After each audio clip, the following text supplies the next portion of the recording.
My father, Belle, wasn't someone who mentored me. We never had that. I feel like a lot of like the sororities are like, there's quite a possibility that the reason that like some of them didn't want me in was because of all my tattoos and I look very different. I see all this stuff on your social media, so they're probably like, this is not the girl we want. I kind of handcuffed you for a long time in the sense of not letting you have the freedom of that you wanted as a child. Just like trying to be protective and was a little overprotective. Even in the sense of parents who do mentor and do all those things, kids still all the time, they're not going to listen to their parents more than their own friends. Drinking became just what I do because it's what I do. And then asking you guys to go grab me a beer, man, that's kind of disgusting. As I'm walking away, I hear a dad, and I turn around and I see you running towards me. It broke me, Belle, because the way you looked at me and you were really proud that I was there and you running to me, and you didn't have to do that. You didn't have to wait for me. That was a beautiful moment for me, Mama. It made me feel good. That moment, it healed a lot of the pain that was in me, and it made me feel like really good that we've been able to fix our differences.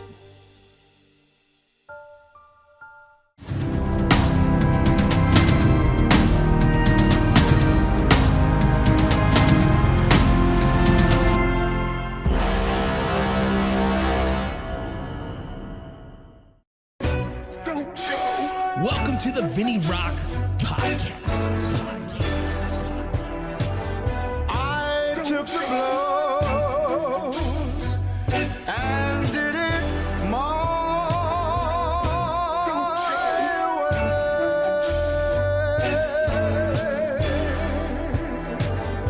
way. It's time. The VinnyRoc Podcast.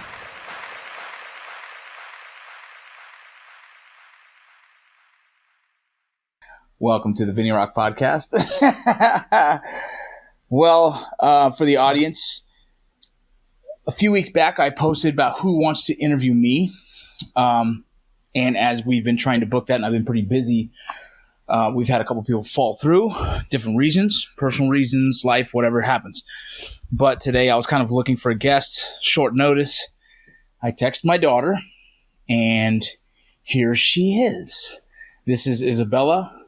She is 21 years old. I never call her Isabella, so just saying that felt fucking weird. She is 21 years old, recently graduated. If you guys follow me, she recently graduated from the Buckeyes from Ohio State. She is doing her thing in life. But a little hesitant to ask her to this interview, but she has a really cool personality, and so I thought maybe she could actually enjoy this. And so here we are. Belle, welcome to the show. Hi, thank you for having me. This. So, I kind of hit you with this short notice, and I said you can ask questions about anything about my life, about decisions I've made, about maybe potential questions you have for your future, and go so on and so forth. You had a little bit of time. Was there anything initially just popped in your head that you wanted to ask right away? My first thing, I kind of am curious as to, you just moved to Dallas, obviously, I guess it was like a year ago now, but, what the difference is between people and like family life and things there between when we lived in like Salt Lake, Utah, because I know I live in Ohio now. Everyone's like, oh, you're from Utah. Were you around like a bunch of Mormons or like this and that? And the mountains are different. And obviously there's like the weather's different. So your perspective for moving different places, how is that? Especially for like having a family and kids. Because I haven't lived there. Well, the decision me and Mom have talked about moving to, and when I say Mom, I'm talking about my wife, Christy, Belle's stepmom. But I reference her as Mom all the time. So, for the audience. So when me and Mom kind of talked about it, we knew we wanted to get back to Texas at some point. We just didn't know when it made sense in between you guys' lives. Mm-hmm. We promised you that you do your 4 years in high school. And so we were stuck in Utah no matter what for the 4 years of your high school. And then we were stuck in there for Stars High School. We knew there was a gap. And so there was conversations already of us moving to Texas before Holden gets situated. But we also got pretty comfortable ourselves with buying kind of that bigger house. Yeah. And so what kind of made our decision was the end of Mayans ending and then the writer strike. It kind of was like, okay, right now we have a good chance. Where are we going and why? And so we moved to Texas because we liked the way one, Texas is Texas. Just kind of the laws, they kind of align more with my beliefs. Guns, very patriotic, pro-America, and that's kind of who I am as a person. I like that. Not to include, mom's family's here, and so it made us like a little bit more convenient for the family. We felt that the kids, you included, were not getting the same opportunities of being around grandparents like other families have. Mm-hmm. And so we felt that the pressure on us as parents, like, man, we want them to get closer with their grandparents, especially, which grandparents are more active. And Christy's mom is more active in trying to visit more often. My parents travel more convenient for them in the sense that they're getting older. And so we thought moving to Texas would be better for the family. We also, as much as we had a small friend group in Utah, we, outside of that little friend group, which was our kids' sports group, you know who they were, like Adam and all those guys, right? Those are kind of like uncles to you guys in a sense. But for us, that was our only friend group because we did feel a little bit of like being alienated by our own kind of neighbors by not being LDS in a sense. And we, by chance, we moved into like I remember. Yeah. By chance, we moved to a very LDS community, and not all Salt Lake is like that. We just found a house we really liked. Afterthought, we realized like, oh man, the community is heavy into the LDS church, which again, never bothered us, but we did feel we weren't getting invited to different events. You know what I do? Sorry for cutting you off. Go for it. Whenever people ask about living in Salt Lake, I always say, I didn't really interact too much with Mormons because we went to a Catholic school, of course, but they always made us good bread every time we moved into a house. That's always, I'm like, their bread was good. Yeah. The LDS community is a very friendly community. Right. But what it is I think they're really connected to their community. And so there wasn't a lot of, I don't know, we didn't get to hang out with them as often. We weren't invited to some of the functions, and it started to feel that way. And our kids, like you guys weren't hanging out with any of the local kids either that were like neighborhood kids. And so moving to Dallas, by chance, the first place we found to rent, right, because we're still trying to situate where we want to buy, is in and I don't even know how to say this, Indian community, like Indian from India, you know, and so we feel the same here. Like everyone in our block is Indian, and so like they don't invite us to shit, right? And so, and not that the Indian community is like mean, they're not. They're just very to themselves, and they're actually very nice people. It's just they don't invite us to their birthday parties or their little events, and I don't feel comfortable inviting them to ours because I don't know if they even want to. And so, besides the location where we settled in, you notice people don't notice my tattoos as much, right? I don't think people pass judgment on me and mom as much. Even in the Catholic school that we went to in at Juan Diego, the first week there, we felt people judging us because we didn't look like a majority of the families there. And so I know what I look like, and knowing what I look like, I'm very cautious to that. And so I kind of expect, so if it's the first time I'm meeting like the kids' teachers, I try and wear a long sleeve, or I try not to even fucking go, because me with tattoos is different than mom with tattoos, right? Yeah. Mom looks like a pretty lady with tattoos. I look like someone who might have spent time in prison. And it's because, it's because, the black tattoos are more familiar to a prison tattoo. And so knowing that, I'm very nervous about giving a bad first impression for you guys. Taylor was trying out for a soccer team, and mom's like, you should go. I'm like, no, I'm not going, because what I don't want them to do is look at me and be like, we don't want that guy associated with our team. Even though I'm not a bad guy, appearance wise, I present intimidating and I think it raises a lot of questions. So yeah, and I get that too, for sure. Obviously, I'm not very tattooed. I only have my few, but I come from a family of tattoos. So I have tattoos, started getting them. My first one was at 16. Don't judge me for that, people listening. Well, anyways, no one really judges me for it, but I do remember freshman year, all my friends wanted to rush for sororities, and I was like, oh, I'll do it with all of you guys. And then I do feel like I because of my tattoos, they don't really fit the sorority vibe, and I like, like I feel like a lot of like the sororities are like there's quite a possibility about that the reason that like some of them didn't want me in was because of all my tattoos and I look very different, and then also I'm a wrestler and they see all this stuff in your social media, so they're probably like this is not the girl we want in our sorority. So like I get the like tattoo thing. Yeah. So like you feel that on a smaller scale for your little world. I feel it on a big scale because it's not just me, it's all of your lives that get kind of connected to my world. And that it makes me emotional at times when I feel like fuck, because of me they didn't get that opportunity. Like in same conversation, Taylor got cut from a team, and I don't drink. That whole team would go on these fucking tournaments on weekends, and all the parents stay out and drink, similar to what we did when we were on Takedown Elite in El Paso. Yeah. It was just a community of parents hanging out and drinking. Totally fucking dope. No issues with it. But I don't do that because I kind of stay away from drinking. Mm-hmm. And I think that was the reason we got cut from the team. Not because she wasn't good enough. We've proven she was good enough. It was that me and mom weren't socializing with them as much because I'm uncomfortable in that scene.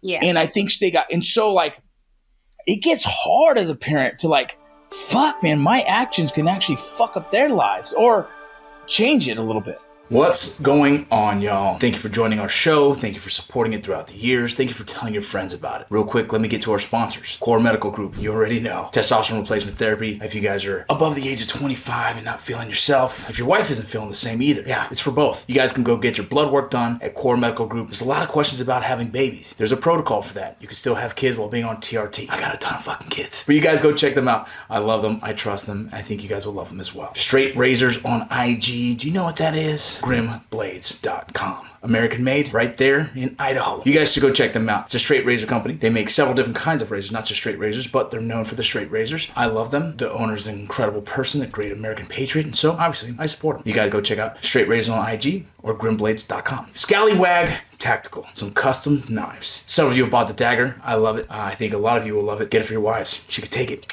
while she's going walking with the dogs or whatever. Scallywag Tactical is an incredible company. Again, it's just another company that I support heavily. They've been good to me. I'm good to them. So you guys go check them out. Modern Gun School. You guys have your veteran benefits still. If you're a veteran, you still have them. Go use it. Modern Gun School is for you. Learn how to be an armorer at the comfort of your own home. Learn how to make, more so fix, clean, and just be an expert and armor in your own home. You can't beat that. Go check them out. Modern Gun School. Just Meats. I'm trying this carnivore thing for a little while. I've been losing a little bit of weight and it feels great. Just Meats makes it easy. You guys can get Just Meats order. I got the links in my bio. It has meat that's already pre-cooked. All you have to do is heat it up. I get a lot of them sent to me, so I go ahead and throw them in the freezer. I defrost them. Boom. There's dinner. There's lunch. You guys will love Just Meats. Go check them out. Like I said, my link is in my bio, and all the links that we have, you guys can find all of our sponsors. United Patriot Coins. That's a little bit of a change for us, but we committed to this company and we love them. They've been taking care of us, and so we're going to start taking care of them. They're a very patriotic company. I love coins. I love silver. I love precious metals. So we just signed a partnership deal with them, and as well as United Patriot Supply is more than just a firearms dealer. They embody the spirit of tradition, showcasing expertise and igniting the passion amongst outdoor enthusiasts across the USA. I highly recommend this company. You guys go check them out at UnitedPatriotSupply.com. Those are our sponsors. I really appreciate you guys supporting this show, supporting everything I do. Don't forget Borderline book. You can get it on Amazon. You can get it at Barnes. Got some cool stuff coming up with Henry Rifles. I think you guys will love.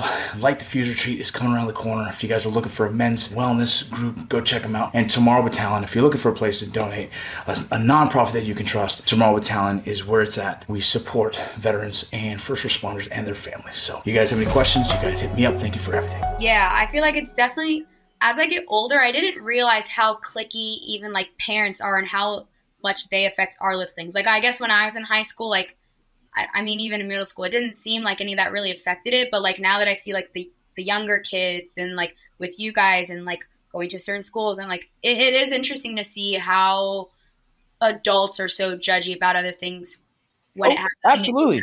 Just their kids. Well, here's the other way. I go to Holden's tournament, his first home tournament. I walk in and his coach goes, "Oh, hey, big man, I'm a big fan."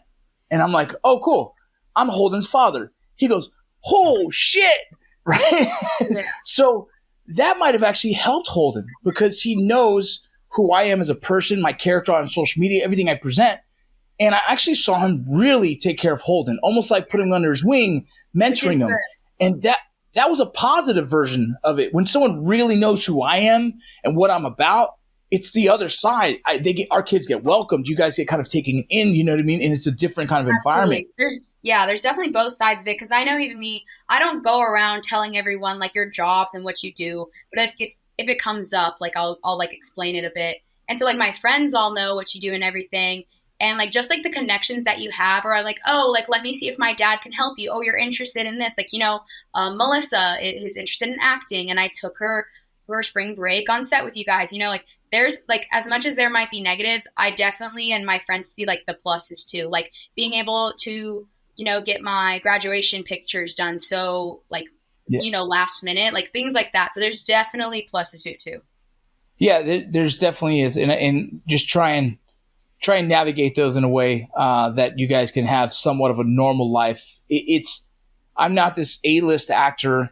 We don't get stopped everywhere we go, but there's moments where we do get stopped at really inconvenient times, and we're like, oh shit, yeah, that's right. I'm still a kind of a public character that people want to meet at times. And so it's interesting. Even at your graduation, I'm running up the stairs, going up to the fucking highest point I could, and losing my breath. Some dude turns around, we're both sweating. He goes, holy shit, Rocco, my daughter's graduating. I'm like, so's mine. And it was a really cool moment, but we're both out of breath climbing these fucking stairs, and it's like at the most inconvenient times, people will recognize me. And when it's even like, a special moment, like trying to get into my seat for your graduation. So do you think, I know that you and Chrissy have talked before about getting a ranch. I know like when you talk about moving to Texas before, you're like, oh, we want to get a ranch and get animals and stuff. I know like Christy, like showed goats and things like that. When you when you are going to buy your next place, when you figure that out, are you going to get a ranch first? Or you think that's probably more as the kids get older and things like that? If I was a multi-millionaire, which I'm not, you can Google my net worth and it says I have like 20 million. It's hilarious. Either way, if I had the money now, I would buy the ranch now. I would love to have that now. But I don't. And we're in this really weird limbo space of Hollywood and federal employment. You know what I mean? I'm in a position right now where like I need the sure thing for money for the family, but the hopes and prayers and the acting and writing aspirations are still on the table. Yeah. And so, if I could right now buy the ranch, I would, because that's what I want for myself. I want to be able to go out there and ride the horses, tend to the horses. I want to learn how to homestead and kind of like be prepared for if the worst case happens, the family can live on the meat that we harvest or whatever the case. You know what I mean? So, in a perfect scenario, man, I'd have that ranch now. Okay. I think it'd be cool. Eventually. Say it one more time. I said I think it'd be cool eventually. Oh yeah. Mm-hmm. Yeah. So those are listening. You were the one person one time when me and Christy, when me and Mom first got together. You were like, I'm never getting tattoos, right? Because I used to want to be a runway model, and then I stopped growing. I was always curious, like, what was it, that made you be like, you know what, I do want tattoos, or I do want to express myself in the manner of having tattoos? I honestly don't know. I don't think it exclusively had to do with the fact that there was no chance I was going to be a model. But that was when I was younger. That was why I didn't want tattoos. Why I did want tattoos, I don't know. If you like, obviously, I'm not going to go and show all of my tattoos right now. But lots of them are very like girly, flowery, frilly, and that's like my personality for sure. I love flowers. I love things like this, and just like seeing art of like I really like line work, like kind of the like no like stop. Pencil line work, like outlines type thing. And I think it's really pretty. And I feel like it's a very simple, but almost seemed like a deeper way to create that art of whatever symbolism you want. And I just really like it. And I think it's pretty. I love like fine line tattoos and things like that. Like Christie's colorful arm, I think it's beautiful. Honestly, so cool how great that watercolor turned out. But I like the simplicity of the art. And I also, if you know my personality, I'm very impulsive, very go with the flow. And so I think that I like get an idea in my head and I'm like, yeah, I want that on me forever. So Belle got her first tattoo at 16. And it's just something I promised them. If you're interested in getting a tattoo at 16, it doesn't bother me. It's going to have to be in a location that is smart. So her first one was on her ankle. It's a very small piece. What is it? It's like a flower or something, right? It's kind of like a flower. It's like a line drawing flower. Yeah. And then after that, she kind of, at 17, she's like, I want a full arm sleeve. And so when she turned 17 for her birthday, we paid for it. And the funny thing is, like, she's out there on the wrestling mat. I have a picture of it. And it's like me and mom go to watch her wrestle. They're probably looking around like, whose kid is this? And they see us two like, oh, shit, there it is. Like the girl with the half sleeve in high school is obviously related to the two people in there who are fully sleeved out and tattooed. So I thought that was pretty hilarious. Yeah, I think I even look back at it now when I show some of my friends' videos. They're like, "Oh, I can always tell which one is you by the big arm tattoo." Yeah, my dad, Grandpa, he got his first tattoo at 14, but he also he ended up living a life of just getting tattoos. It was his culture. I was raised going to tattoo conventions at 10, 11, 12 with him, and so I only seen a man with tattoos as a man that I emulated, that I loved, you know what I mean? And so a lot of my tattoos are actually kind of, if not like pieces I've done for him or with him, you know? And so we have similar tattoos. Those who listen don't know, I have my back tattoo is kind of a more updated version of the Lady of Guadalupe that he has on his back. I have a belly tattoo of praying hands. He has one exact same spot. We both have, Viva Vargas. I don't know if you can see it there on our biceps. And so there's several ones that I've just kind of copied in the sense of just like, I look up to my dad, and he's just been kind of a good influence in the sense of like a man of action. I've said before, he's a man of action that I've been able to watch be a good man, and not so much like he wasn't more of a mentor. I've tried to more mentor my kids. And the inside joke for these kids is that I do these long speeches or I give them these fucking lectures, whatever. I think it's hilarious. But yeah, I've tried that because my father, Bell, wasn't someone who mentored me. My father, I don't know if you know this, but my dad never told me about the birds and the bees. We never had the sex talk, which you see in movies where the dads and the sons do. We never had that. My dad was uncomfortable with kind of like that kind of dialogue. He came up to me one day and was like, more inappropriate words. He said, "Are you gay?" I was like, "No." He goes, "Okay." And he walked away and I was like, what the fuck? Was that our talk? Was that our birds and bees talk I've been waiting for? You know what I mean? And, I would learn these important conversations from my friends, and my friends who were not older than me, no more experienced than me. And so we're just kind of kids in the street learning how to, navigate, staying away from gangs, trying to figure out how to talk to girls, trying to be good in sports, like all the teenage stuff that like in the movies, or what I would have liked was to be a little bit more guided by my father and my brother, who they didn't communicate like that. And so I kind of, when I had kids, decided like, I want to kind of help them, I want to guide them, I want to be honest, I want to, there's pros and cons for both that shit. You know what I mean? Yeah, I think even in the sense of parents who do mentor and do all those things, kids, and me, myself too, still all the time, I've seen it even with people my own age doing it. They're not going to listen to their parents more than their own friends. They seem to relate more to their own friends. And so like you can tell a kid anything and they're not going to listen, but they'll listen to someone that they feel work next to. And it's like, I've done it. Everyone done it. I'm sure even if you were mentored. You see it all the time. Oh yeah. You probably see with your own. You probably see advice. Yeah. And I'll be like tell them something. They'll be like, I'm going to go ask someone else and not.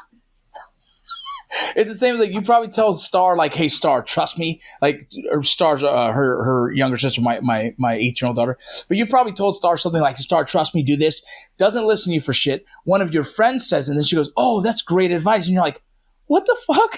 Oh, absolutely, especially living together now. I think just because like we're sisters, obviously we fight, we bicker, we do all these things, and then also in like the sense of like my always trying to like almost mother her in a sense. Obviously she gets tired of hearing me. And so I'll say something like, I think one time I was like, "Can you clean your dishes?" And she's like, "I hate living here." And then she'll have one of my roommates will go and tell her, she's like, "Yeah," and go do it immediately.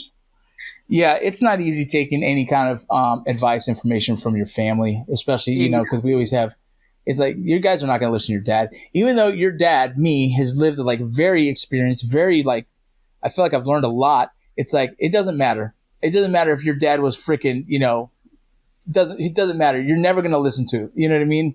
And I feel like it also depends on the personality, because Star listens to you, like takes in a lot of your advice and listens to you. I feel like my personality, I'm definitely someone who like wants to go and figure it out on my own regardless. Like I want to see, Yeah. And so it also just depends on each person's personality. Whether you like to admit it, you're a lot like me in the sense that I was the same. Oh, I know. Yeah. People would say, like, my dad would be like, Vinny, and I'm like, nah, I'm good. Oh, I'll figure it out. we're the same way. You went to college and left and started your own life, and I'm doing the same. We very much want to do what we want, and we, figure it out on our own. I'm both very driven. Yeah. The one thing that you have that I never had was good at school. I'm learning now. I'm better at it now, but you've always been really good at figuring out school, and whether it's studying or not studying or cramming for the test. However, you've gotten straight A's like 99% of your life, and so that's something that I was always impressed with. But remember, my insecurity of me not being able to read was what drove me to take you to the library and keep making sure that you knew how to read. And so those of you listening, like, obviously, if you know me, obviously I was dyslexic. And so I graduated high school at like a 5th grade reading level. And that insecurity carried me a long way, so that when I had Belle, we got a library card. And when I pick her up from her, it was like preschool, right? It was a preschool. Yeah. We go to the library and we really push on teaching her how to read. Her mom helped as well, but it was something that I did almost in the fear of her not becoming me. And, as we got older, we were going through the divorce. Me and her mom were going through the divorce. The only way I felt like I can stay connected to Belle was like buy her these books. And we got into the Hunger Game together. And we've read through the Hunger Game. We've read through, what's the other one? Divergent, and then Delirium is another one that we started. Oh, do you remember that? I love, that's my favorite book. I love that book. And that was good. Who knows what it is, because it didn't turn into a big like movie thing, but one of my favorite books ever. And still to this day, I'm a huge reader. I just went and bought 2 books yesterday from the store. All of my reading started with you, like, give me books. And I know you've said before, like, you wanted to give me books with strong female leads. And I think that definitely influenced part of who I am. Like, I've had people tell me, like, we've watched the Hunger Games and they're like, oh, like, you remind me of Katniss, there's like strong females. And I've been very cautious of like, how do you raise daughters? How do you raise sons? I don't believe you're supposed to raise them the same. Personally, everyone could have a different opinion on that. But like, I definitely wanted you to believe that you can do anything. I believe in like women, women's rights and equality, right? I believe women should have the opportunity if they want to. I don't believe that I should give you an advantage because you're a female. I never believed like the world was going to do that for you. You know what I mean? I always thought like you need to go out there and be the best. Fuck it. And the books I was picking were all female leads, tough leaders. They ran it. And it was intentional because like, well, I'm not going to give you fucking Harry Potter. You know what I mean? I wanted you to read tough chicks, like really tough women who like took control. And it was weird because I didn't know Hunger Games would turn into what it did. And I also didn't know Hunger Games would be valuable for me. Mm-hmm. While you're reading about, this love story, I'm reading about someone who gets thrown into war because I got thrown into war. Yeah. During, the second book, when you're reading about her post-traumatic stress, I'm living post-traumatic stress. You know what I mean? When we go to the third book, I was doing psychological operations and the book talked about psychological operations. So I kept thinking like, what the fuck? These books are like a version of my life in its own. Those books are forever going to be classics. They are absolutely amazing. And the way that it's just like written with so many underlying messages about like our country and our world and things like that. Especially like obviously when I was little and first read it, that's not what I was reading about or thinking. But as I've gotten older and reread it and watched the movies and read like analyses and synthesis, like the depth to those books and stories are so good. And on top of that, the book to movie renditions are some of the best that I think I've ever seen. Amazing. Yeah, I agree. I know there's another one you text me about, the new one coming out here soon. I got to go buy the book. There's several books I haven't read that I got to catch up on outside of the original 3. But, every time I see those books, I think about it was probably the best decision I've ever made for myself to push myself to read more, but to kind of what you didn't get, Belle, was when you're that young, it's hard to communicate with a child over the phone because it's always like, how's school? I remember we no matter who it was my mom or with you, we'd be like, we would forget that the phone's around, or we'd call, we'd be like, well, we're playing right now, Yeah, exactly. When you're with me, you didn't think to call your mom. And when you're with your mom, you didn't think to call me. And then when you did call, it was an inconvenience because it was like your life is going. Kids are playing. Things are happening. And the conversations are like, oh, yeah, things are good. Okay, cool. Yeah, homework's good. I love you. Good night. And you're like, that's all I fucking get? And so obviously, since you were my oldest and you were someone who I could actually have a decent conversation with, around 5, 6, 7, 8, the only thing I can think of was like, well, maybe she's into this book. We can talk about it. And we did. It wasn't like this crazy conversation, but it was more than what I was getting before. Sure. And that's what I was like, oh, I'm going to keep doing this shit. And it turned into be kind of a really special thing for us in our relationship. Yeah, I still love to this day getting books for Valentine's Day gifts or whatever. I remember. Yeah, go ahead. Sorry. Still, some of my favorite books are when you guys gave me a random book for Valentine's Day, and I remember there was one that was sci-fi, and I was like, I don't like sci-fi. Why would you get me this? I'm not gonna like this. So good, love it. It was by the same author of Divergent. It's called Carve the Mark. Love it. I wish that they made more of those because it was such an interesting story. Yeah. The book thing was so cool. You're the only one who really took off with the books. No one else in the family reads as much. Holden now is currently reading every day because he got in trouble. And it's actually, I think it's good for him. He's learning a lot and it's really cool. He's starting to take to reading. I think it's good for him because he's like me. He struggles with reading. He's better than I've ever been. But I'm really pushing him to read these really important books, I think, for him as he's coming of age, becoming a man. Similar to you, I'm giving him these war books. I'm giving him these hardship books, these guys who've endured really hard lives and found their way through it, really about resiliency and success. And I think, it's the same. He's not listening to dad. Everything I say goes in and out. It doesn't matter. But if he can read these books of these giants, these heroes, I hope that he can pull from those and be like, man, this book was incredible. This guy lives a cool life. And already he was telling me about Pat Tillman. And that to me was like, man, really cool. So we're trying to push him more to read some more important books as he's kind of that coming of age time. I think go for it. I think also reading now is very important because with TikTok and social media, kids always have slang and lingo, but the way that it is now, I feel like lots of people don't seem very intellectual, and reading always helps improve vocabulary and thought processes and things. So I think even now more that's very important because I still even see myself, I kind of have stopped the level at which I read and just read for enjoyment. And I can just tell the way that my, the way my brain thinks differently. I feel like I'm a bit slower now that I'm on social media, sitting there all the time more rather than reading, and I don't learn new words and things. So I think even for a kid who's in high school, learning that is very important. Yeah, it's funny. I've turned to audiobooks because my life got so busy. I was having trouble finding time to read books. It's a learning curve to go from a book in your hand to actually sitting there and paying attention to an audiobook. But I've gotten really good at listening to podcasts that now I've turned to listen to books. And the way I do it in my current life, because obviously I'm going to school, I'm doing this, I listen to books when I work out. So for the hour 10, hour 15, hour 30, whatever it is my workout is, I'm reading books. And at that rate, 1 hour straight reading, I'm getting through about 2 to 3 books a month, which has been awesome because I'm challenging myself to read books that are in psychology and this or that. And it's been really beneficial for me. So when you're doing that at the gym, are you able to still focus really well on what they're saying? Because I know when I'm at the gym, if I'm really pushing myself, kind of maxing out, trying to gain muscle and stuff, I'm focusing on my weights. I'm sitting there keep going, Belle, keep going. So are you able to focus really well and listen to everything?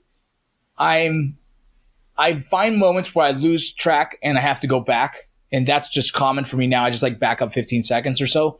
But I'm grasping a good 80, 90% of the content. And that's really what I need, and I think reading it, I'd probably be grasping around the same, just reading it because life is so crazy at times.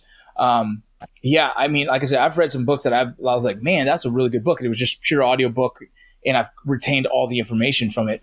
And again, I own them all, so I go back and listen to them again and stuff like that, and I'm able to kind of make like little notes of what chapter and what. So, like I said, it's a learning curve. I've learned how to do it. I feel like I do it well now.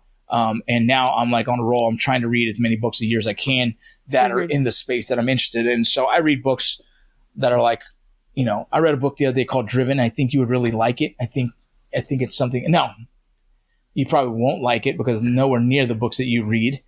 But if you sat and took the time to understand the book, you would understand a lot of why you're very driven like me.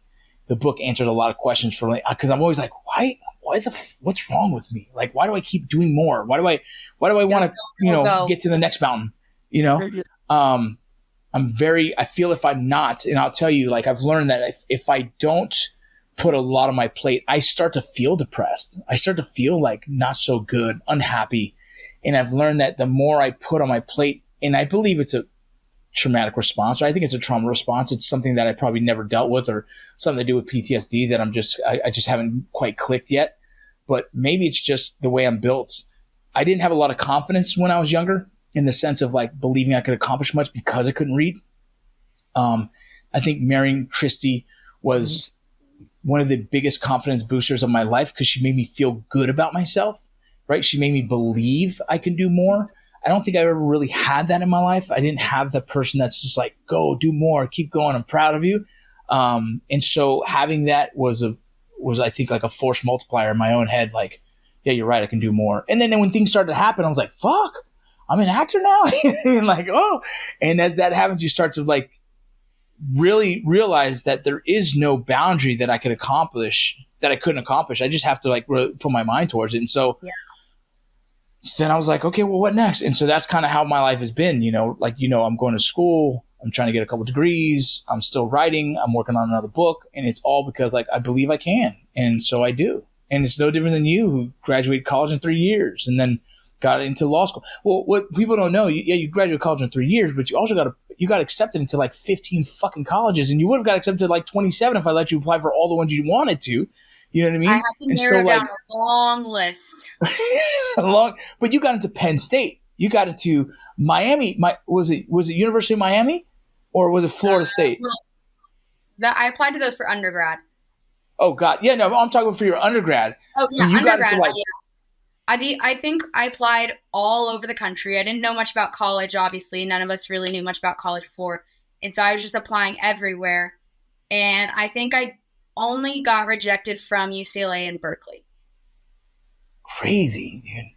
And that's crazy. You got rejected from UCLA. Why Ohio State? Yeah, being from across the country, everyone here asks me that nearly every day, and it's been 3 years and I still don't know. I think when I was looking for a college, I wanted something that had all seasons. Like, we lived in Texas, we lived in Arizona, we lived in California. I love the heat. I love being at the pool, at the beach. But I think since I was always kind of around that, I wanted something that was, kind of all around, like very green during the summer and like snowy during the winter. And obviously we lived in Utah, so I did get a bit of that. But I don't know. I liked that Ohio. Like, I think I just applied randomly to Ohio State. I knew nothing about it. I didn't know how big their college was. Literally, the first game, I got an email from ESPN, and it said Ohio State Buckeyes. And I told my parents, like, guys, we're on ESPN. And they're like, yeah, we're like one of the biggest football schools. And I was like, I had no clue. I didn't even realize how far Ohio was from Utah. But it was just checking on my boxes. It took all of my AP credits, which was why I graduated a year early. Had all the seasons. I knew that it was a big school and big school spirit, which is what I was looking for. I didn't really want to go to a small school. I'm very, outgoing, very social. I wanted to do all those fun, like, school activities. And I don't know. I saw a picture online of it, if anyone knows Ohio State, there's like a center place called the Oval. And I saw a picture, and I think from the minute, I kind of just had like a gut feeling, no clue why. I obviously was like, okay, well, that's stupid. I have to think, rationally, logically about where I'm going to go. But it just kept... Bell think rational? You're crazy. Yeah, no. But it just kept sitting on my list. And then it was between Ohio State, University of Utah, obviously, and University of Washington, because that's where my mom was. And I don't know. I just kept thinking about Ohio State. I was sitting there and I was like, I don't know. Like, I just kind of, and I think because we moved around a lot, I was not really too worried about moving. Like, that's not something I've ever been worried about. I'm not super, like, partial to one specific place. I'm pretty free-flowing in the sense of moving and going wherever. I don't know. I just had that gut feeling. And I also was like, my family's always going to be around. I don't need to stay here and go to college just to hang out with them all the time. I'm going to have them forever. Let's do it. Let's move across the country and go to a new place. If I don't like it, I can come back home. And I loved it. I think it was the best decision ever. I loved going to school here. I really like Ohio too, which everyone hates on Ohio. I really like it. I was impressed. It reminded me a lot of myself, just kind of getting up and going. The crazy thing about it was that when I was in high school playing football, one of the teams I loved to watch was Ohio State. And at the time, there was a guy named Eddie George who played for Ohio State, and he was just an incredible football player. It was fun to watch, and watching the crowd and watching the stadium and everything like that. It was like, it's like a dream. It's like a movie. Like it's insanely freaking awesome. And then when you picked Ohio State, I was like, yeah, that's crazy. And then the first weekend that you were at a football game, you took a picture, a selfie from the stands. I was like, I can't believe this girl did that. Like, you went from like what I used to watch on TV, you're actually now doing it. And I thought that was pretty incredible. I thought that was was pretty special to have the guts to do that. It's something that I don't think everyone has, and to go out there and do it and get it done and graduate and all that, I'm obviously very proud. Two things, we weren't in the greatest of places in our relationship when you left the college. Those of you guys who are listening, Belle turned 18. We got into a little bit of arguments about, when she turns 18, she's going to have to get a job. She's going to have to start paying bills. She didn't like the way the conversation went. Obviously, could have gone about it a lot better. But as soon as she turned 18, she decided to move out. But also then the conversation about who's going to pay for college, how that's going to work. And we didn't agree on a lot of it. And, it really created a little bit of tension in our relationship that I hate. But we ended up working on that. I said my sorries. I'm very proud of this girl and what she's been able to accomplish. But Belle, I will tell you this, and that might get a little emotional, so listen up. I wasn't sure how you felt about me after all that, after struggling to figure out the college, how you're going to pay for it, how you managed it and did it on your own. How you left the house when you turned 18, and obviously living in my house is not easy. I'm a very stern person. I have a lot of rules. I expect a certain thing. I kind of handcuffed you for a long time in the sense of not letting you have the freedom that you wanted as a child, in my fear of you making mistakes. You know what I mean? Just like trying to be protective and was a little overprotective. And I can admit that. But the day you graduated, when I was there and I had to leave because I had to go work the next day and I had to catch the latest flight that was going out, I was bummed because I was like, man, I'm not going to get to see her. And I started to walk to the bus, and I was bummed. I kept looking back like, God, dude, hopefully she comes out, because it ended up taking 4+ hours for your graduation. It's Ohio State.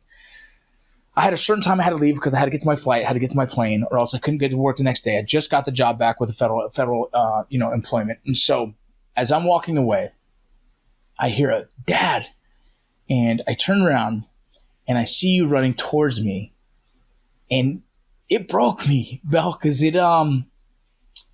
the way you looked at me and you were really proud that I was there and you were running to me, and you didn't have to do that. You didn't have to wait for me.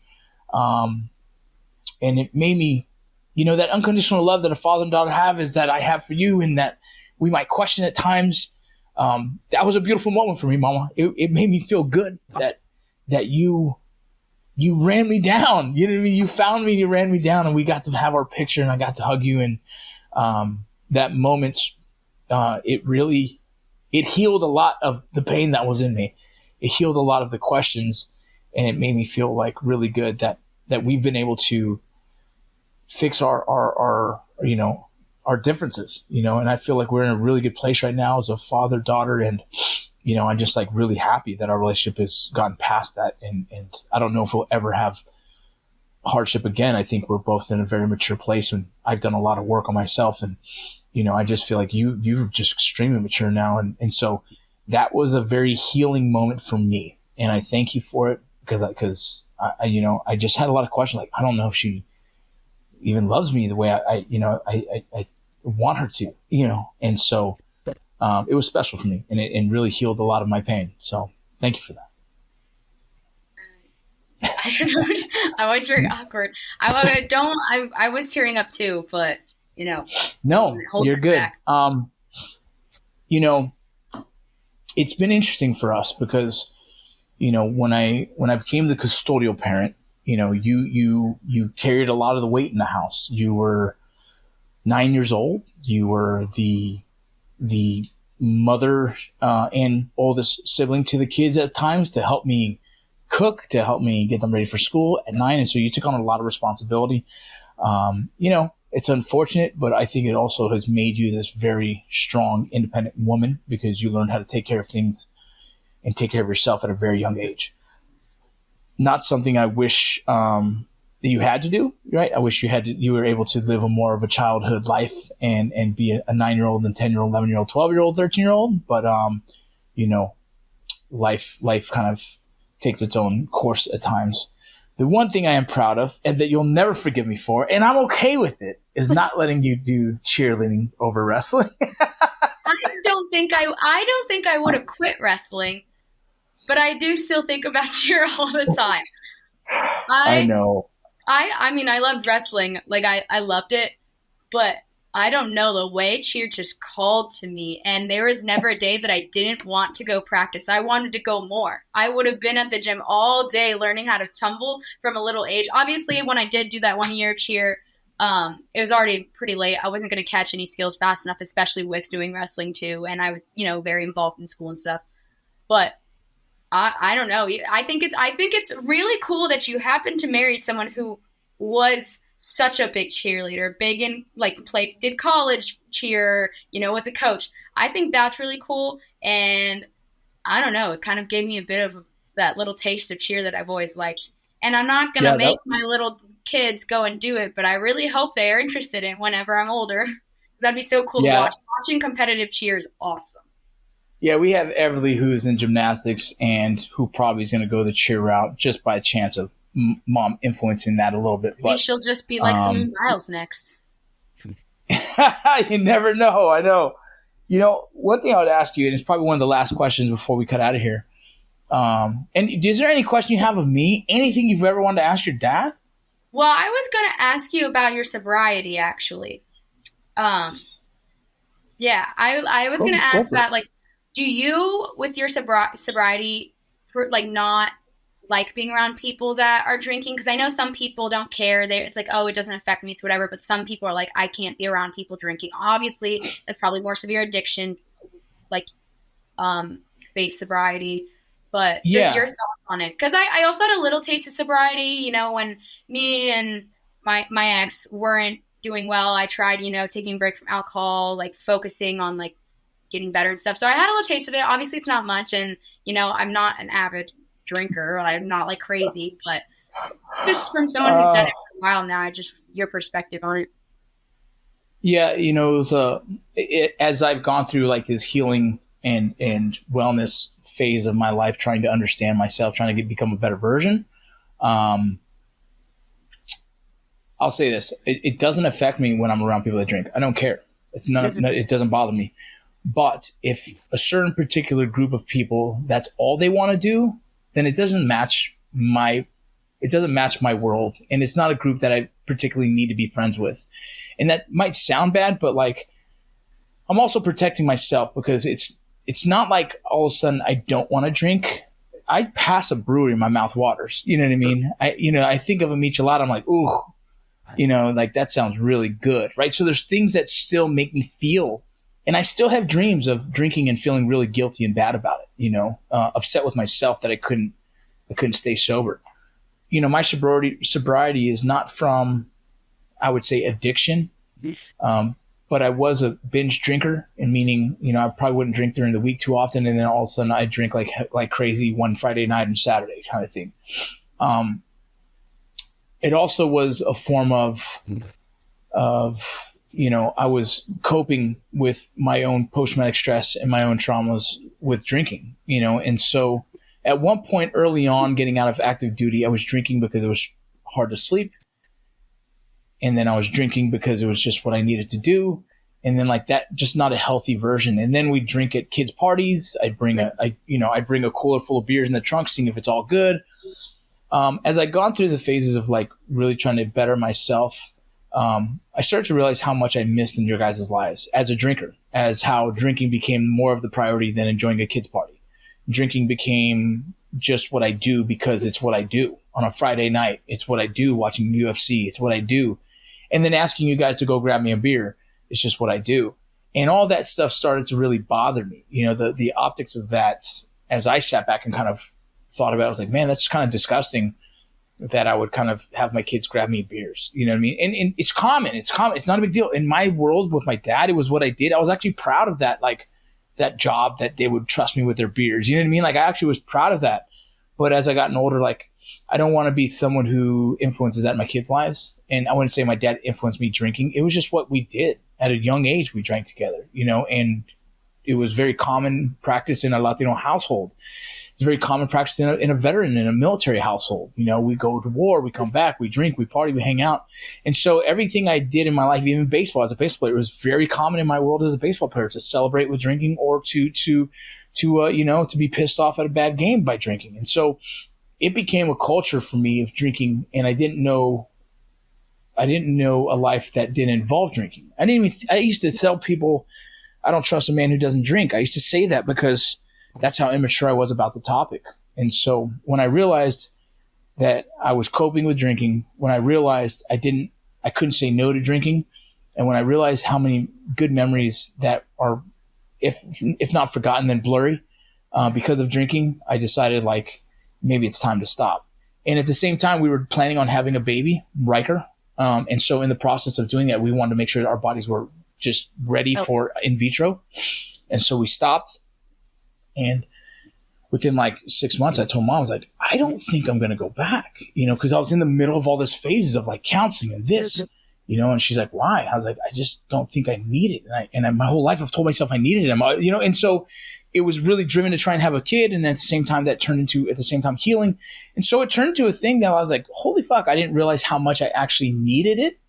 And now that I'm doing it, I realize how much I still think about alcohol, and that's not good. And I don't want something to have that kind of control over me.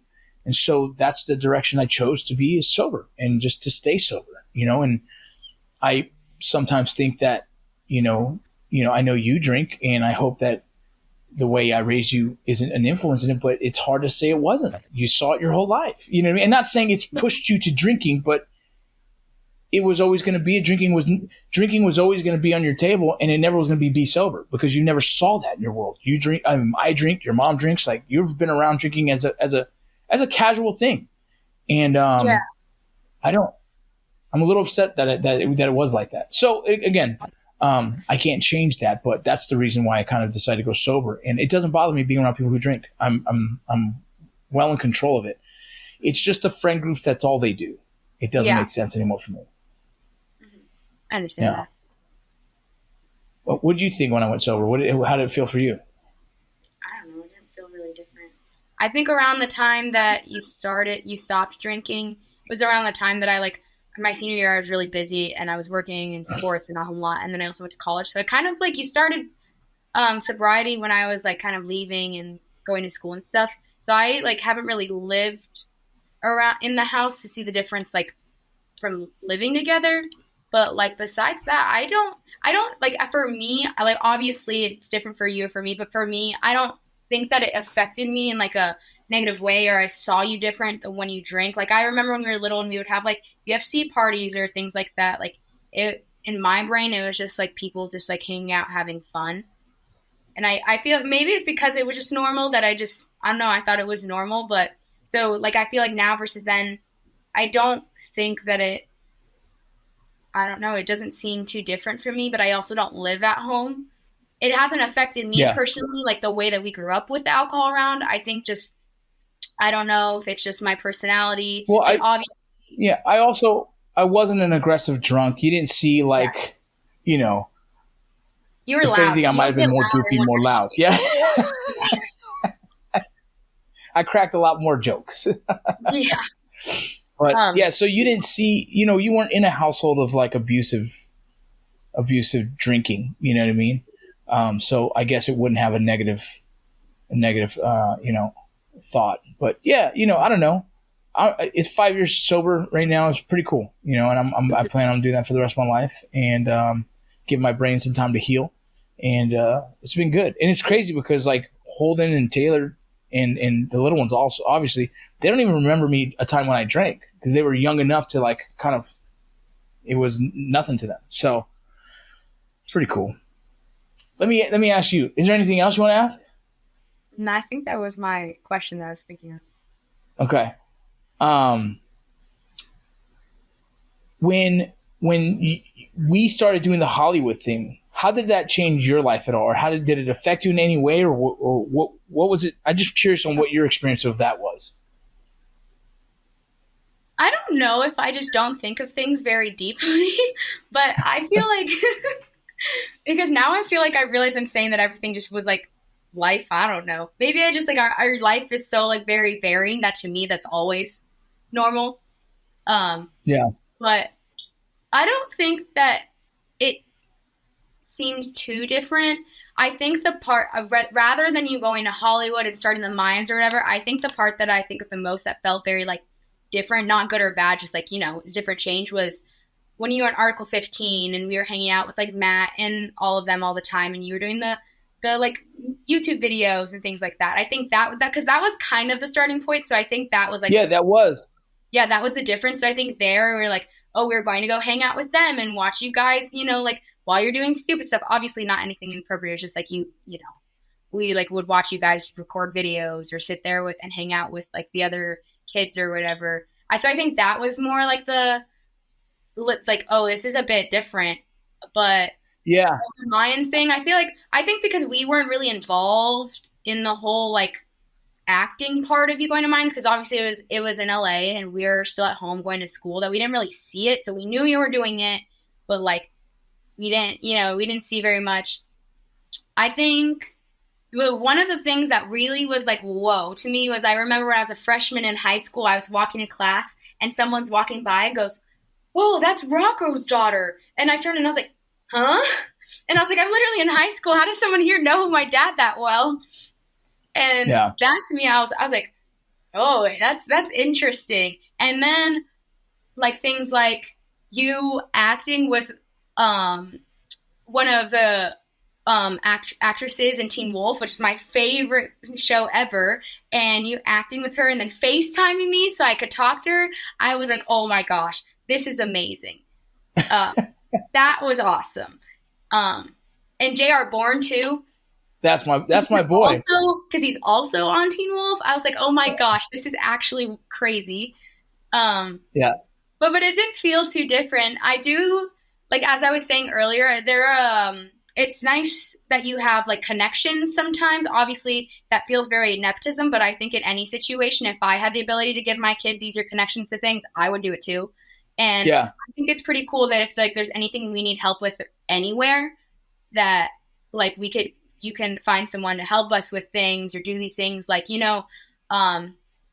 having help with my law school applications and my letters of recommendation and stuff like that. That was really helpful because obviously none of our family has been in law school. I didn't really know what I was doing. So it's nice to have some guidance, and that really helped me with my applications. And he's so nice, Edgar, and he still texts me about like what I'm doing for law school and updates and things like that. So I think those, like the connections and things like that, and meeting people that have become really close is probably like the biggest it's cool.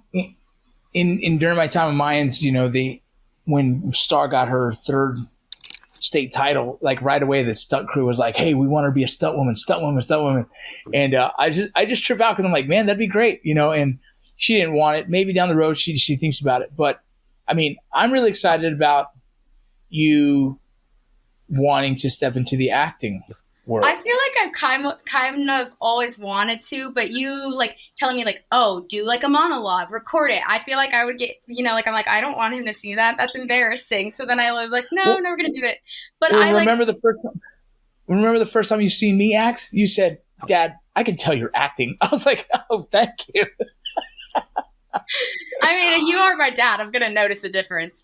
But no, I think I feel like I've always thought it, and especially after watching like a scary movie recently, this is a weird little niche area, I guess, but I feel like I would really be good as like a horror film actress. You just want to scream and die? I could either be the killer or be the screamer and dyer. Oh, nice. I feel like I would do it. I could do it. So, those of you who are listening, if you guys ever watched the movie Lucy Shimmers and the Prince of Peace, I'm going to tell you right now, Belle's never done acting. She's done a little bit of stuff from like YouTube stuff back in my days, but almost nothing. I mean, when I say nothing, literally. And the director, I said, hey, I'd love to get my daughter an opportunity. He goes, oh, she can play the daughter in the movie. I'm like, okay, cool. Not knowing what the role consisted of. And then when we read it, the role consists of her having a reunion with her father that she hadn't seen in a long time. And it's supposed to have an emotional in tears. And I'm like, I don't know, Belle, good luck with that one, right? Like, I couldn't even coach her at the time. It was just kind of like she showed up. The director, Rob Diamond, a brilliant director, he just talked to her for a few seconds. They said action, and she walks in the room crying. And I was like, it almost fucked me up. It almost ruined my acting because I was like, whoa, she's crying. It blew me away. Especially it was shocking because I've never been the most emotional person. Right. I know. It was a moment that shocked me because you don't cry often. And you're not someone who wears their emotions on their sleeves. It's very different. So to see you walk in the room crying and acting, I was blown away. And so for me, I didn't necessarily give you the handout to acting because I wanted to see you pursue it on your own and make bigger efforts. Mm-hmm. You're being young. We're like, Dad, I'm interested. And I'm like, cool. Let me see you do it. And you never did it. And I'm like, all right. But the other day, when you called, I was like, yeah, you're ready. You're old enough now. I have my team that would be able to be interested in repping you. We're gonna use Lucy Shimmers as kind of the calling card for now until we get you more roles. You want to know something, Dad? What? I still have not seen the full part of me in Lucy Shimmers. I won't do it. Well, you should to critique yourself. I feel like watching it, I'd be embarrassed because I don't think I'd be that great of. I've seen bits of it. I'm like, oh, that does not look good. Don't be so hard on yourself. We hate everything we do. I've seen every scene I've done, and very few times I'm like, hell yeah. You know what I mean? I'm always like, I could have done that better. But it's not about how we feel about it, as an actor. It's about how it's received by the audience. Really? And that movie has been received extremely well. And so you did a good job. And like I said, it's going to be the calling card that gets you opportunities until you start doing more work. I'm excited for that. I'm excited for the future in acting for you. And a lawyer. I'm excited for you becoming a lawyer. And I'm excited for you to move back home. Oh. Texas is so hot. I know. It would just be nice to have you home. But either way, Belle, thank you. Thank you for coming on and doing the show, and thank you for asking questions. Was there any other question you wanted to ask before you jumped off here? Any deep question, anything? No, I'm not very deep of a person. Well, honestly, thank you for your time, baby girl. I loved it. It was fun to talk. It was fun to get a few things off my chest. I love you. I'm extremely proud of you. Seriously, I see a lot of myself in you. And that scares me a bit because I know how I'm just as impulsive as I was, and you're the same. And father to daughter, I would say, like I've said before, don't ever dig a ditch too deep that I can't get you out of. But I could probably get you out of a lot of shit. Don't plan on digging too many deep ditches. I love you, Mama. Keep doing your thing. Very proud of you. We're proud of you over here. We love seeing you do your thing. You know how it is. Anything you need, let me know. Thank you. You too. Bye. Bye.